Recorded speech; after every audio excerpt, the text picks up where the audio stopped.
প্রিয় 18তম নিবন্ধন শিক্ষার্থী ভাই বোনেরা, 18তমদের জন্য সাবজেক্ট ভিত্তিক কাট মার্কস কত হবে? এইমাত্র জানলাম বিভিন্ন পরীক্ষক ও শিক্ষকদের মতে আপনার সাবজেক্টে এবার কাট মার্কস কত হবে। এবার অনেকেরই কপাল খুলে যাবে। প্রিয় 18তম নিবন্ধন ভাই বোনেরা, আসসালামু আলাইকুম। আশা করি আপনারা সকলেই ভালো আছেন। আজ আপনাদের জানাবো পরীক্ষকদের এবং শিক্ষকদের মতে 18তম নিবন্ধনে আপনার সাবজেক্টে কাট মার্কস কেমন হতে পারে। প্রিয় বন্ধুরা, বিভিন্ন শিক্ষক এবং পরীক্ষকদের মাধ্যমে জানতে পারলাম এবার 18তমতে কী ধরনের কাট মার্কস আসবে। সেই জন্য আপনাদের সামনে আজ হাজির হলাম, এই বিষয়টি আলোচনা করব। কাজেই ভিডিওটি সম্পূর্ণ দেখুন। আর যারা আমাদের চ্যানেলটি এখনও সাবস্ক্রাইব করেননি তারা প্লিজ সাবস্ক্রাইব করে আমাদের সাথেই থাকুন। আপনারা সকলেই জানেন এবার পরীক্ষার প্রশ্নপত্রের প্যাটার্ন পরিবর্তন হওয়ার ফলে কেউই তেমন আশানুরূপ বা মনের মতো করে ভালো পরীক্ষা দিতে পারেননি।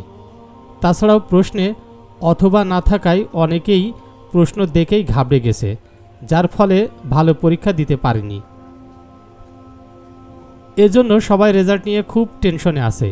তবে যারা মোটামুটি 95 থেকে 100 মার্কসের উত্তর করতে পেরেছেন তাদের রেজাল্ট আসার সম্ভাবনা খুব বেশি।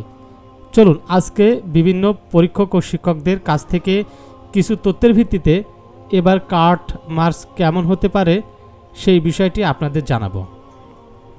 মূলত এবার কিছু শিক্ষকদের কাছ থেকে জানতে পারলাম স্কুল পর্যায়ে যারা পরীক্ষা দিয়েছে তাদের 55 থেকে 60 মার্কস পেলেই তারা রিটেনে পাশ করতে পারবেন।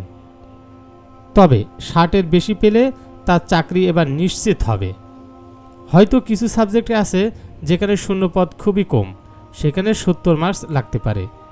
আবার কিছু সাবজেক্ট আছে যেখানে শূন্যপদের সংখ্যা অনেক বেশি, সেখানে 50 থেকে 55 মার্কস পেলেও চাকরি হবে। অনেকেই বলেন যে 40 বা 45, 47, 48 এরকম মার্কস পেয়েও চাকরি হয়। তবে আমি সবসময় বলবো যে যাদের সাবজেক্টে বেশি ফাঁকা আছে তাদের ক্ষেত্রে 50 মার্কস একটা সেফ জোন, অর্থাৎ 50 থেকে 55 মার্কস পেলেও আপনাদের চাকরিটা নিশ্চিত বলা যায়। এছাড়াও এবার কলেজ পর্যায়ে যাদের মার্কস 60-এর উপরে থাকবে তাদের প্রত্যেকের রিটেন রেজাল্ট চলে আসবে।